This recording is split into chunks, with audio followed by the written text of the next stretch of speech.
Right, so today we're going to talk about the funding that I am having to get from the Irish Mint, or for the Irish Mint, sorry.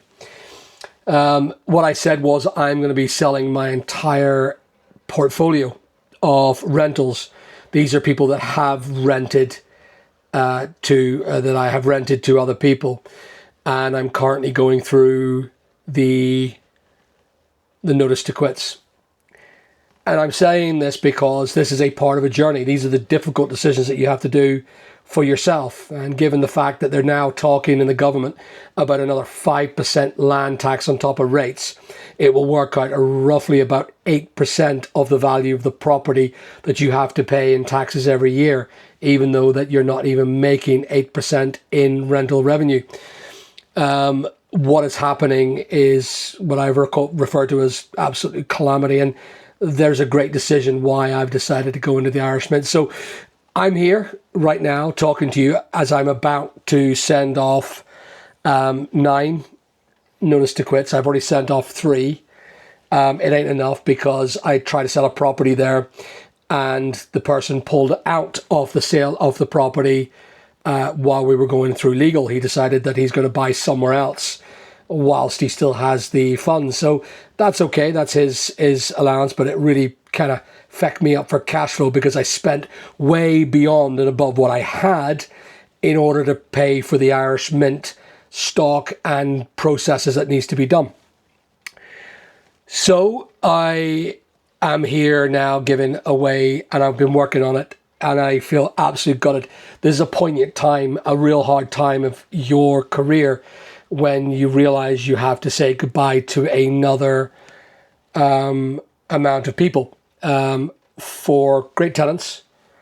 But because of market conditions of the rental business, it's only fair that I decide to leave it. Now, the construction companies that I have, such as the mill, the little tiny cottages that we've got, the church hall, and the other sort of rental doer-uppers, they're staying within the portfolio. And what I'll do is when I get a bit of funding and the Irish Mint is formed, I will then go back and fix them properties up, or fix them but not myself, get a contractor in to do the work for me. But it's a hard time, and this is a poignant time. This is the real life experience of making decisions that cause and affect other people's livelihoods. This is their homes. It is my house, it is my property, but it is their homes.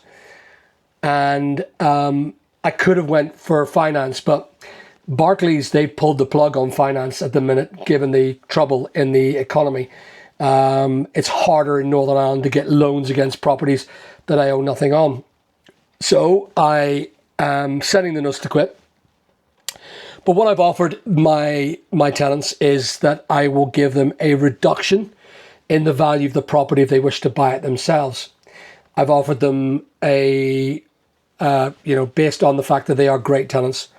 I mean, I'm so regretful. Some of them are single mums, and some of them are just lovely people. Great tenants, been with me for years.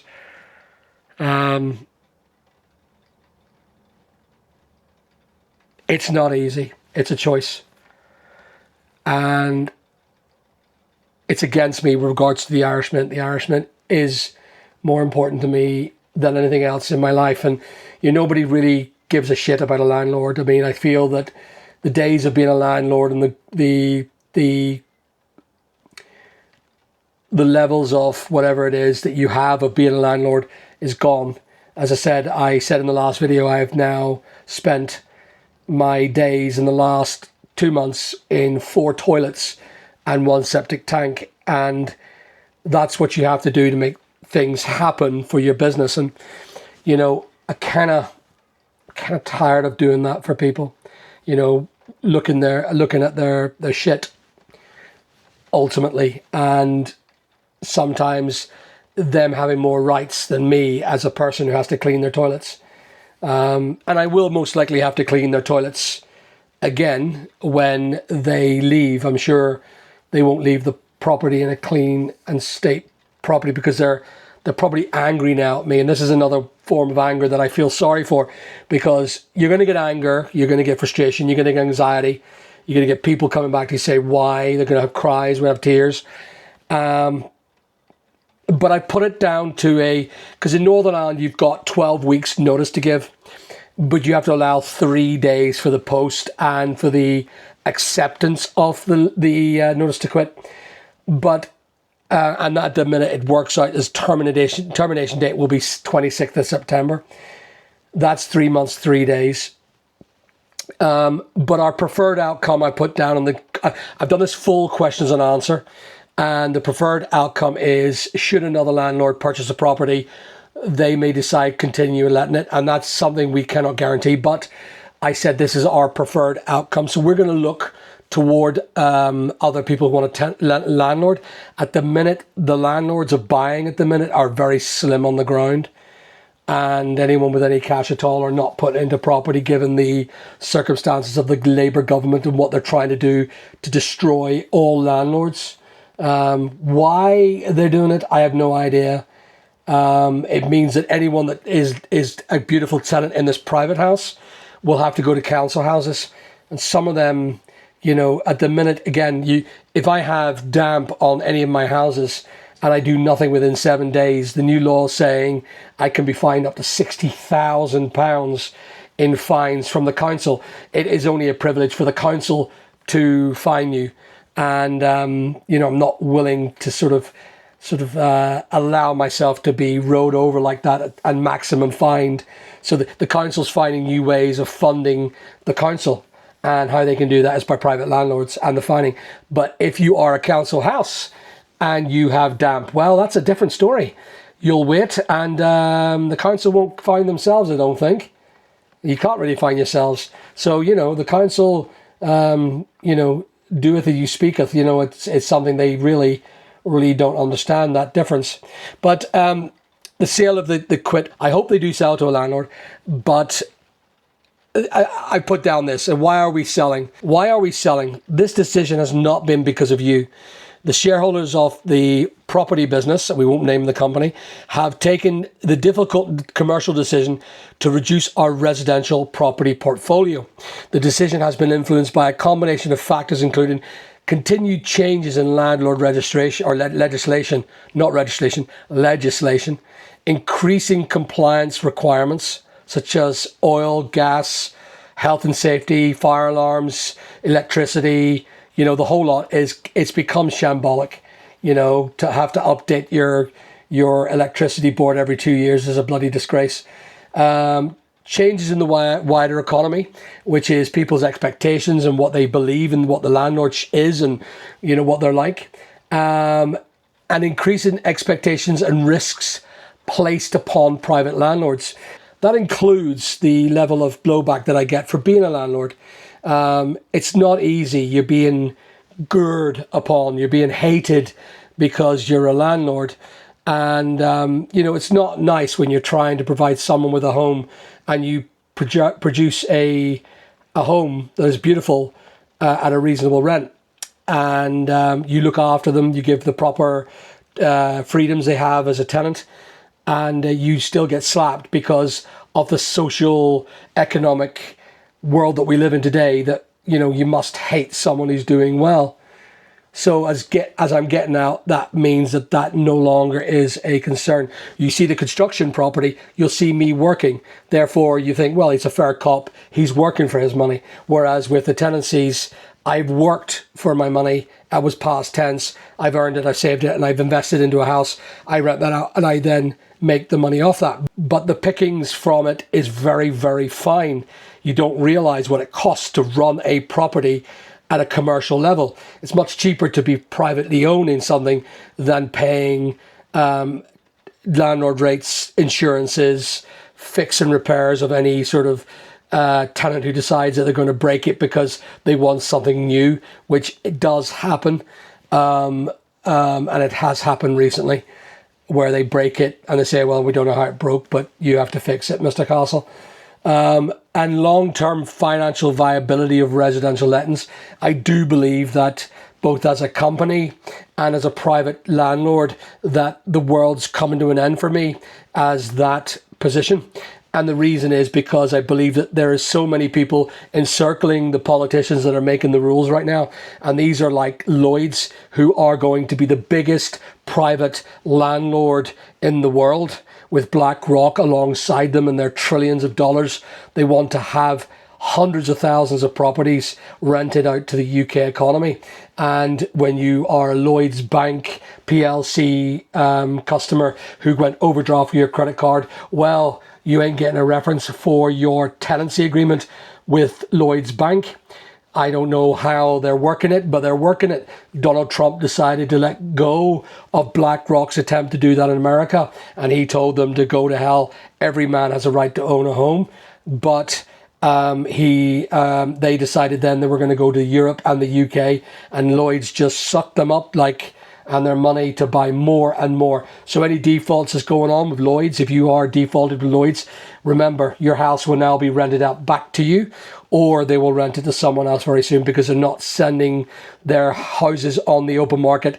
They're going to keep them. So they're going to default you, and happily default you now, on the basis they can make some more money as a private landlord. That ultimately is the case. But again, that's why I'm getting out, because I believe there will be anger against this. This will grow. And I don't believe that the world is getting a happier place right now. And I feel that me as a entrepreneur who shows how I do my work and how I do my things, how hard it is, and you guys don't believe how hard it is to actually commit to your success that you've put in and poured into your life for the past 35 years. This is ultimately the decision I'm making, so that I get the money released into liquid capital. I put it into the financials of the Irish Mint, and I then invest heavily into silver and gold and make coinage, which to me is now the only freedom you have in the Western world. Not even notes, not even cash governed by the government themselves is freedom anymore. Silver lets you travel the world. Silver lets you cash in a 1 ounce silver when you were away on holiday, say in Dubai, and you can cash that in for cash and move from place to place freely without a credit card, and just use cash. Bring 10 ounces with you on holiday, cash it into the local coin dealership, and you've got freedom, my friends. You've got absolute freedom. That with gold as well, because remember, gold is actually tax free and capital gains tax free. And why then do the wealthy people of this beautiful economy do gold? That's because it's a gold, or it's a rich man's rule. This gold facility of capital gains tax free and VAT free is only for the wealthy. It is only for the wealthy, and that's why gold is why I'm going into that. So I'm selling everything I own that causes any level of legislative requirements, and I'm going into stuff that is for the rich man's game. That ultimately is another plug, and I don't mean to give you guys a hard time, but I earned it, guys. This has been 30 years of my life, 35 years of my life. I've been through the mills. I've done a lot of stuff. The reason why I talk today is trying to show you guys how to make money. I don't believe now is the time for me to teach you how to make money, because I tried it last year and it almost failed completely. And by the way, just for the record, I don't sell courses. I offer this service for free. You can go back and look at how to set up an eBay business, how to set up a Vinted account, how to sell from a marketplace is still the way to go. I don't believe that you should be selling on platforms, but you guys can decide. I am no longer in a position of desire to want to train or mentor people to get wealthy. I feel that the world has changed. It ain't so easy to make fucking money. So it's confusing for people to understand where I am, because what I am and what I've been through is a consequence of 30 years of what I've been doing, not the last 2 years when the socioeconomic platform of the world has dramatically changed. So if you are listening to the end of this video, you put in the comments down below, the world has changed. And I will know that you've read to the end and you're not one of these little guys that has the attention span of a gerbil. So listen, I will love you and leave you. I will get back to doing this. Very sad day. I am heartbroken by it, and I feel very much a sadness in my life, but it has to be done. And it is my money, and I'm entitled to take it back. The rules allow me to sell it, and the UK government allow me to sell it. I'm just so sad I can't find alternatives for all these people in their homes. That said, life does go on, and there are other opportunities. I have been homeless many a time. It will happen again, most likely. Guys, good talking to you. Thanks for supporting me during that last bullshit that occurred. And I appreciate the comments down below that said to protect me from these trolls who...